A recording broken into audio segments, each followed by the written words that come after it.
Hey guys, welcome to episode 17 of the Meta Meltdown. Today is Thursday, September 7th, September 15th, 2016.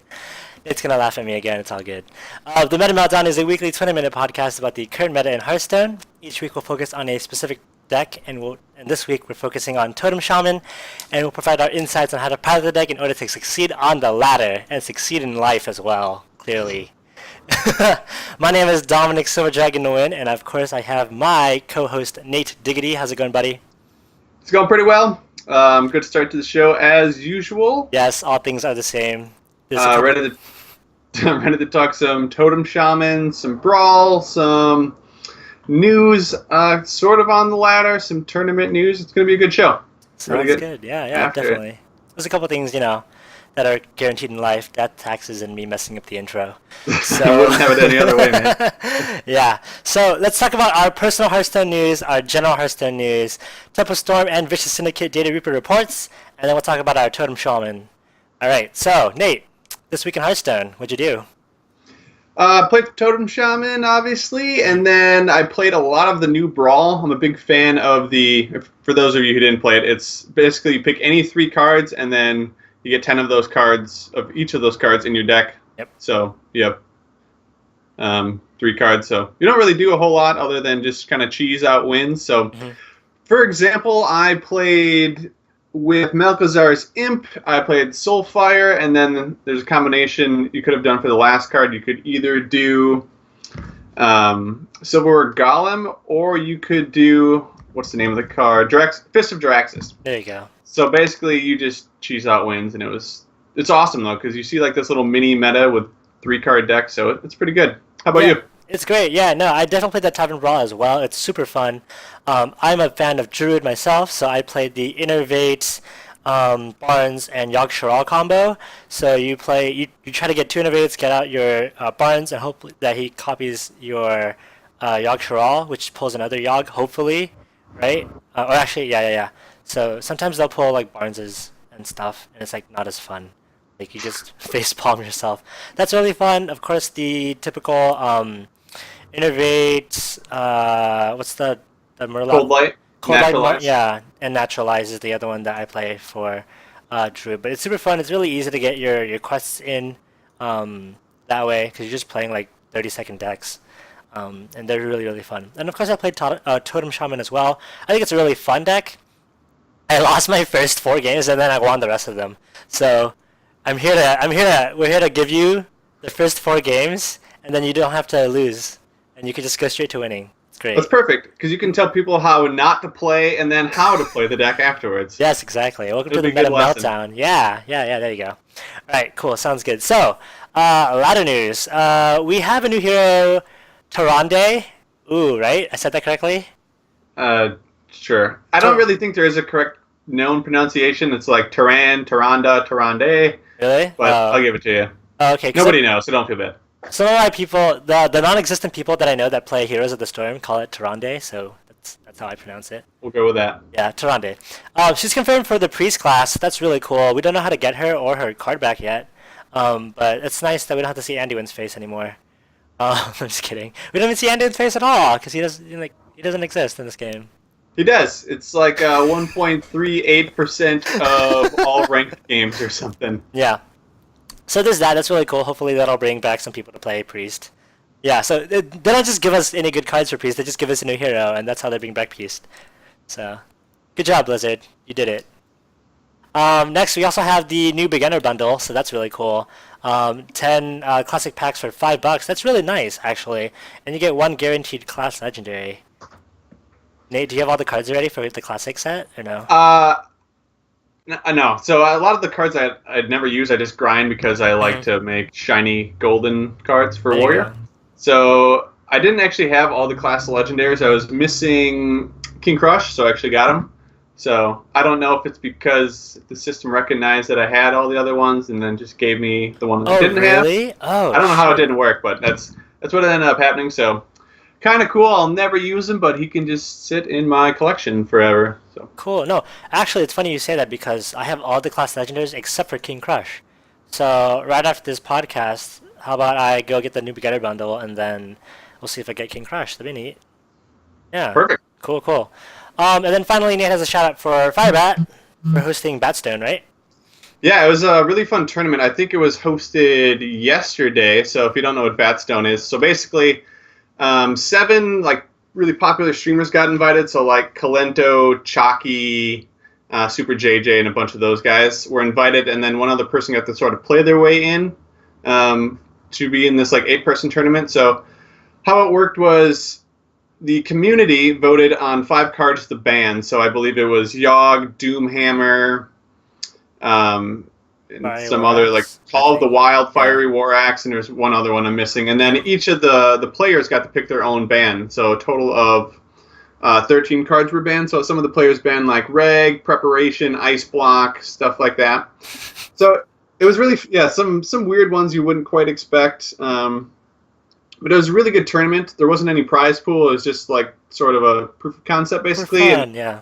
Yeah, it worked out really well. I think there was like at one point like 45,000 people watching it at one time. So it was a really huge success, and this was like in the middle of the day. So yeah, crazy, right? It's mad. Yeah, so the community definitely needs like a kick in the ass, more or less. So I think this is a good step in the right direction, and people are sort of pleased that Yogg wasn't able to be played, and you sort of saw that there weren't any games that a person shouldn't have won when they actually won. Mm-hmm. So yeah, cool. Yeah, that's great. Good tournament. Yeah, I'm glad. I think I mean, we have all these complaints from the community, and especially from the vocal minority of Reddit, who say like, well, like this game's getting really stale. The pros are saying that, blah blah blah blah blah. So I'm glad that some of the community has taken a little bit more of a foothold into taking matters into their own hands and doing something about it. So glad that went really well, and hopefully we'll see more. Let's go into the meta report, starting with Tempostorms. Nate. Yeah, so number 12 on the Tempostorm meta report, we have Tier 1. There's 5 decks.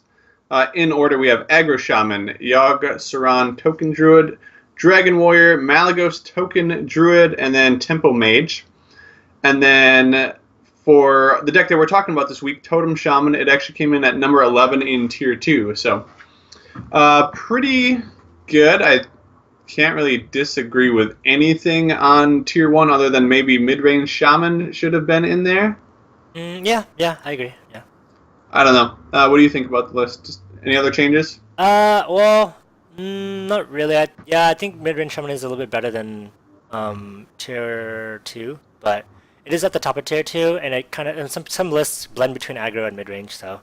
Yeah, Shaman is definitely one of those classes where it's hard to like differentiate what you're playing. You'll see like aggro players with like Lightning Storm and Hexes, and you don't really know what sort of variation you're playing against. Yeah, so yeah, I think it's good. And Totem Shaman, I think it's in the right place as well. So we'll talk about that in a second. The Data Reaper report. Nate, could you please take us through that as well? Yes, sir. So Data Reaper report number 18. 3 decks in Tier 1. We have Mid-Range Shaman with a 53.5% win rate, Aggro Shaman with a 53.5% win rate, and then Mid-Range Hunter with a 53.3% win rate. Mm-hmm. Tier 2, we have Yogg Druid with 51.5% win rate, and then Dragon Warrior with, again, a 51, we'll call it 0.4% win rate. So just to clarify, they didn't have a Section 4 Totem Shaman. It was lumped in with Mid-Range Shaman. So the decks aren't completely different. So for the sake of this report, we're going to say Totem Shaman was the number 1 deck. Okay. Yeah. And these are all games played on the ranked system. So got it. Yeah, there you go.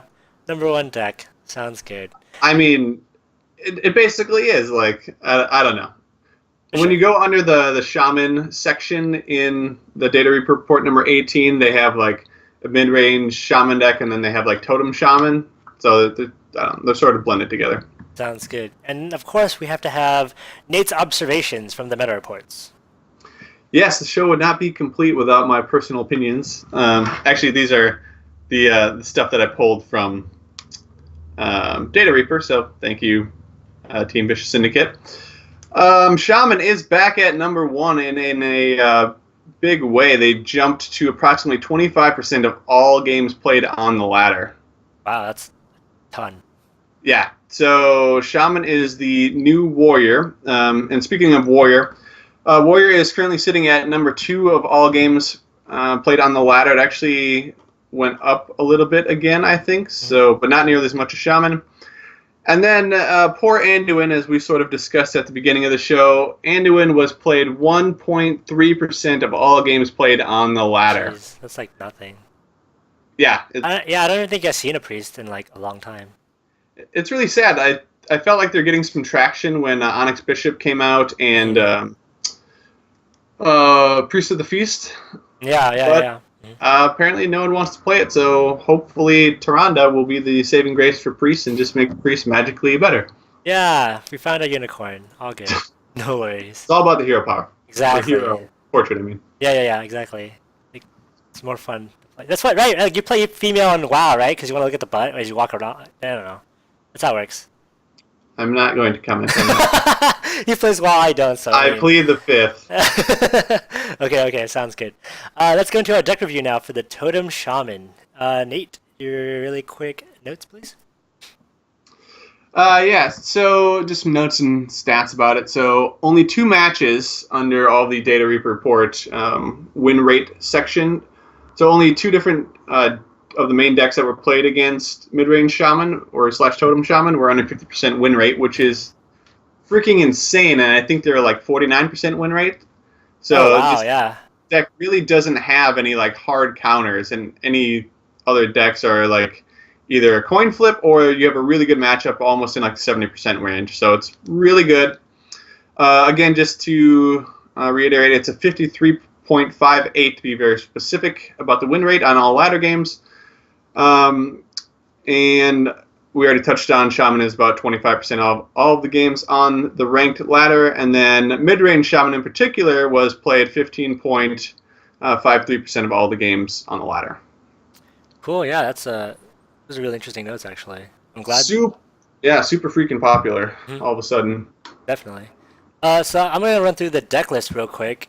We have 2 Totemic Mites, 2 Argent Squires, 2 Primal Fusions, 2 Rock Battle Weapons, 2 Spirit Claws, 1 Blood Mage Thanos, dang it, 2 Flame Tongue Totems, 2 Maelstrom Portals, 2 Totem Golems, 2 Hex, 2 Manatite Totems, 2 Tuskar Totemics, 2 Wicked Witch Doctors, 1 Bloodlust, 2 Thunder Bluff Valiants, and 2 Things from Below.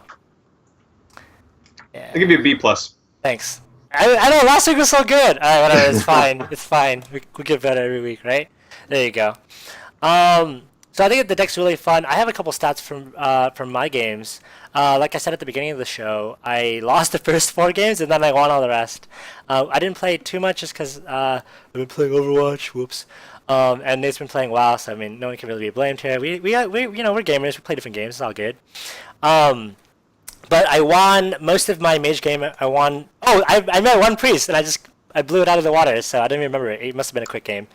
I beat the other shamans, the paladins, and then I lost the 1 warrior, the 1 warlock, and the 1 druid that I met up with. So, that sucks. But it's all good. I mean, the deck's really fun. Oh, and an interesting stat. I won 75% of the time when I didn't get a coin. And I only won half the time when I did have the coin. I think it's probably just because I drew Argent Squires and Spirit Claws so often, which is great. Those are really, really good 1-drops, and we'll talk about those in just a second. So, just backing up here to make fun of you, you said 75% of the time Yes. you won when you did not have the coin, so when you went first. Yes. And then you said the other 50% of the time? Oh, no. I won 75% of the time when I did not have the coin.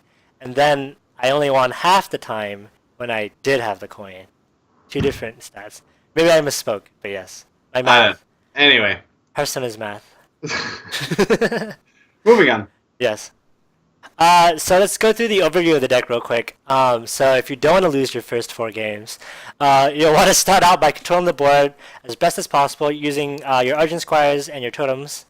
Spirit Claws is really good too. I only use Spirit Claws to clear board. I almost never hit face with it because it's your only, you hit with your totems instead. Your totems are really, really valuable. You retain your control of the board by buffing your totems using removal spells and weapons. Totemic Might is really good. Thunderbolt Valiant, obviously. You can hope for a third, what's it called? Flame Tongue Totem from your Toskar Totemic, or I got really lucky and I just kept getting the Totem Golems from Tuskar Totemics. So that's great. So you want to control of the board using that, and then you just use like big swing turns. Like you make sure if you get wiped, you wait until you have enough to throw down your Thunderbluff Valiants, or you refill your board with a Wicked Witch Doctor, and then you just Bloodlust if you can grab that and just win the game from there. Really, really good. Really, really fun. Anything I missed, Nate?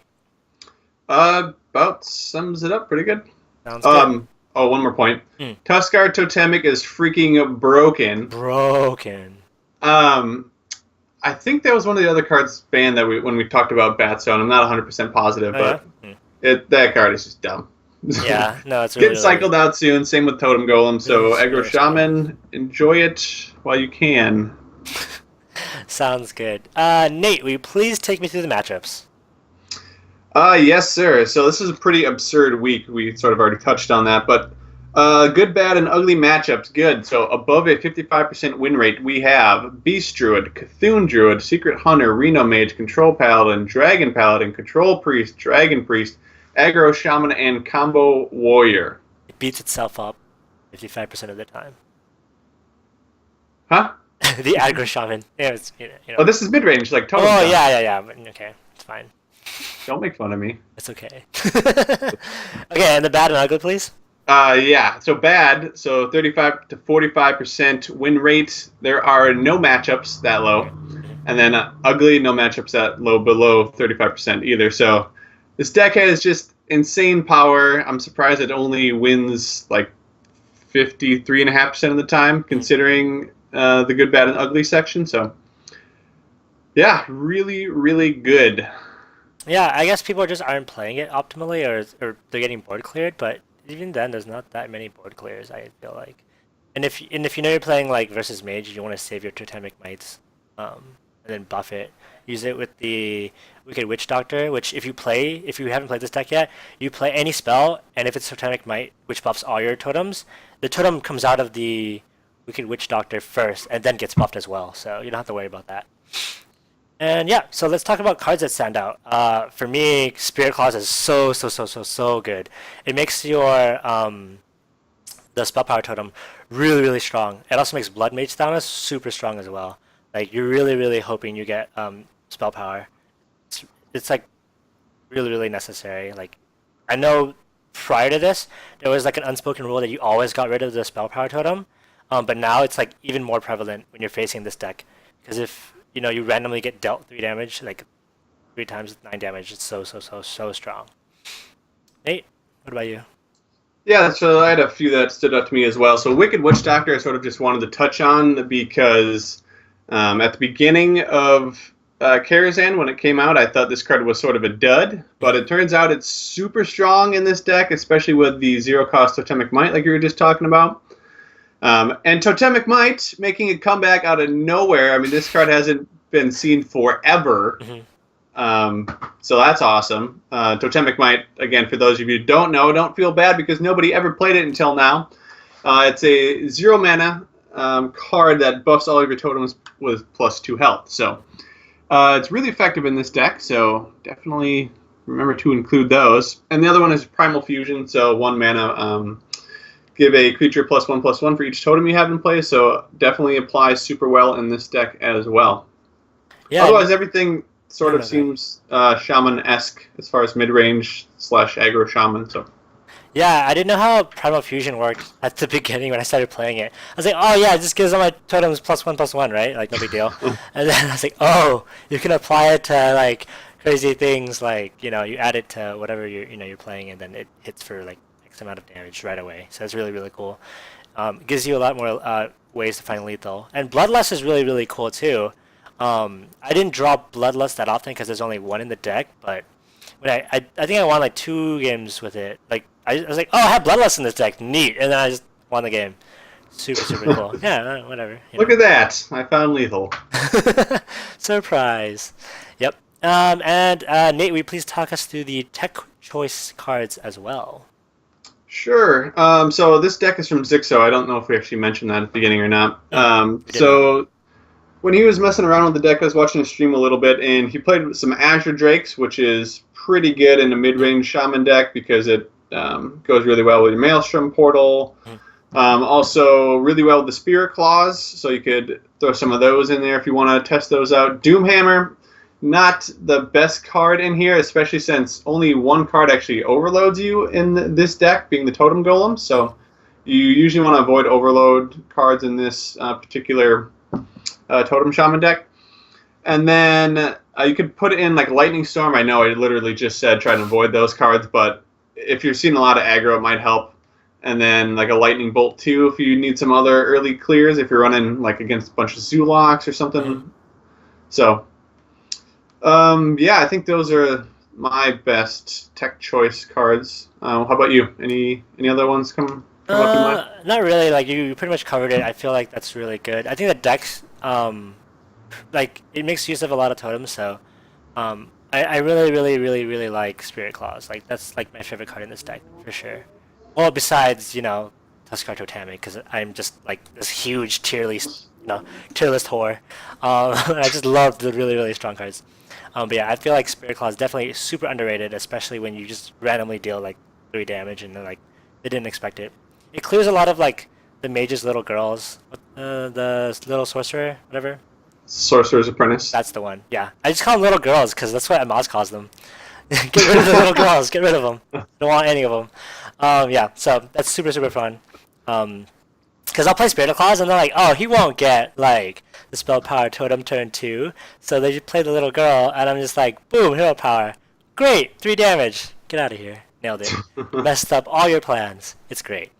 Yeah, so let's talk about the starting hand, the mulligan phase, the way to win with this deck. I'll do aggro if you don't mind. Perfect. Take it away.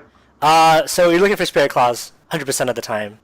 You're also looking for Argent Squire 100% of the time. You're also, if you have the coin, we talked about this previously with aggro shaman, or mid-range, I think, aggro. If you have the coin, Totem Golem is really good too. And Maelstrom Portal is really good if you're fighting aggro. And lastly, Rock Biter Weapon if you can't find anything else. Those are something that you're really looking for to make sure that you control the board. If you can control the board and you can play your totems, you're going to win the game. What about control, Nate?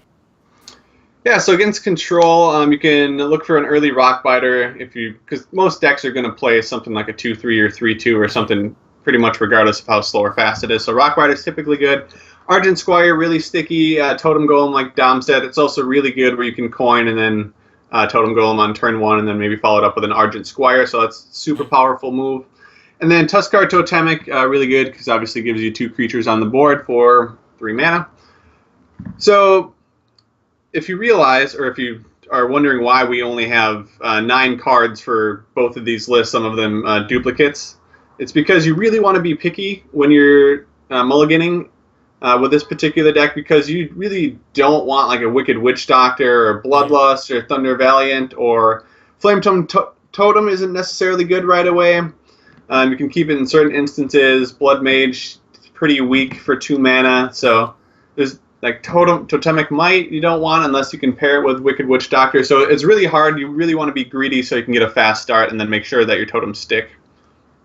Yeah, that's pretty much it. Like, if you grab these cards and you start out the game, it's pretty curbstone from there. You just play your cards correctly, trade properly, go for the face. Suddenly you have 6 totems on the board, you play Thing from below, and you hit Bloodlust and you win the game. GG, yeah. I mean, like, I felt like when I first started, I think a lot of the mistakes I made when I first started out, losing the first 4 games, I didn't mulligan properly, and then I didn't clear the board properly. I was just like, oh, I want totems right, and then like try to play other like. You have to realize that this deck doesn't have a lot of what's it called, overload. So you're looking to really curve out properly, with the exception, of course, with Totem Golem. So it feels differently. It feels a lot smoother than most other Shaman decks because that's what it is. It's a lot smoother because it doesn't have a lot of overload. You don't have to think about that as much. So, yep, that's my final thoughts on this deck. What about you, Nate? Yeah, basically just don't be afraid to hero power on like turn 2, turn 3. If you can get some totems out there, because a lot of the time your opponent isn't going to want to dedicate resources to clearing it. So, example, if you're playing against a warrior, he puts out Fiery War Axe, he's not going to want to punch your healing totem and waste one of his charges when it's a 0/2 and doesn't really have a threat on the board. But so if your totems stick, then you can play Flame Tongue Totem, or you can play Thing from Below for decreased mana, or Thunderbluff Valiant on turn 7 is usually the best. You typically don't want to play it on 5 or unless you can use it right away. So, but yeah, so just fill up the board as often as much as possible, and make your opponent answer your crappy totems. And if they don't, eventually you're just gonna take over and win. Yeah, basically. It's definitely a big surprise factor. People don't know this deck that clearing totems is the correct move. Usually they just leave it because they want to clear something else. Like they're expecting that Thing from Below. They're expecting that totem golem, but by the time they see it, it's way too late for them. It's GG. Yep. That's pretty much it for this week. Shout out to everyone who's been watching, downloading, streaming. It's been wonderful to see you guys and see those views rack up. Shout out to our moderator, Ritual Plays. And Nate, do you have any shout outs today? I am going to shout out to your handsome face. Thank you for showing up week after week and doing this lovely podcast. Thank you. And also to Ritual Plays for showing up every once in a while and pimp slapping some people in the chat, making sure everyone behaves himself. Yeah, sounds good. I want to shout out to your glorious mane, which has grown extensively over these weeks. It's wonderful. There you go, bringing it back. Hair flip? Yeah. Ooh, so glorious. Exactly. Okay, so thank you for coming on this show as well. I really, really appreciate it. Shout out to John Cow for giving me that pillow. It's glorious. It's one of my favorite things I own. Yeah, no, it's true. Yeah, Hearthstone pillow for those who can't see. Exactly, yeah. If you guys can't see, it's the Hearthstone pillow. You can find this deck list in any of our previous shows at metameltdown.com. Please give a shout out and let us know if you guys are visiting. Nate put it up, so it's wonderful. Find us at twitch.tv/metameltdown every Thursday at 7 p.m. PST. You can find us on Twitter at the metameltdown, YouTube at metameltdown, and our email is metameltdownpodcast@gmail.com. Tune in next week when we review one of my most hated decks, Secret Hunter. How do you feel about Hunter? Secret, I got a secret. You have to play that song on repeat every time you play Secret Hunter. There you go. So that's how you. It actually increases your win rate. So. Pro tip. There you go. Thanks, everyone. We'll see you guys next week.